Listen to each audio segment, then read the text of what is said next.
अब परमात्मा ने दया करी आपके ऊपर, आप तो समझ रहे हो, साथ के साथ सब प्रमाण देख कर आते हो, तो आप डगमग नहीं हो सकते। लेकिन उस समय अभाव हमारे सामने ये था कि दास को इन सदग्रंथों में यह परमात्मा का बताए ज्ञान वाली सच्चाई प्राप्त नहीं थी, ज्ञान नहीं था। 2001 में परमात्मा ने प्रेरणा की इस दास को। कबीर साहब का एक अमर वाणी जो सच्चिदानंद घनब्रह्म की वाणी वो याद आई कि वेद मेरा भेद है और मैं ना मिलूं वेदन के माही, और जौन वेद से मैं मिलूं ये वेद जानते नहीं। अब यह बात खटकी प्रेरणा दाता की है, करे कराव साइया मन में लहर उठा, दादू सिर दरजीव का वो आप बगल हो जा।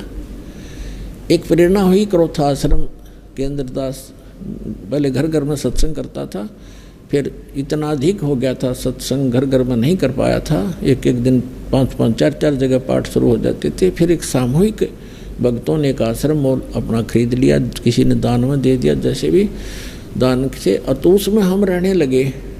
फिर प्रेरणा हुई कि कोई परमात्मा ऐसी दया हो, आपके ज्ञान का कोई और साथ समर्थक मिल जाए, जैसे वेदों में हो, उसके बाद गीता जी में हो, पुराणों में ये प्राप्त हो जावे, तो अपना आपके हिंदू धर्म के कम से कम भक्त मान जाएं, आपको आपका ज्ञान स्वीकार कर ले। तो परमात्मा ने कहा कि वेद मेरा भेद है, मैं ना वेदन के माही, और जौन वेद से मैं मिलूँ वो वेद जानते नहीं। तो ये बात खटकी कि वेद भगवान की का भेद है, परमात्मा की जानकारी दे रहे हैं। कबीर साहब कहते हैं मेरी महिमा गा रहे हैं वो। तो वेद तो हमने कभी देखे भी नहीं थे, वो किस पर टाइप के हैं, कैसे हैं। तब तक गीता हम पढ़ा करते थे, तो ये भी सुना करते थे कि सभी सदग्रंथों का सारभूत है श्रीमद् भगवत गीता।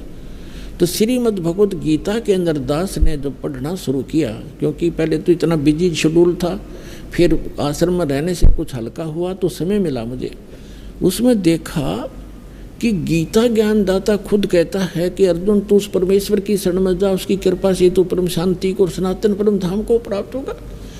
दास की ऐसी स्थिति होगी जैसे भूखे न भोजन मिल जाए, निर्धन न धन मिल जाए, ऐसी स्थिति होगी। न फूला नहीं समाऊँ है भगवान, आपने सारा खजाना रखा है इसमें आपका ही।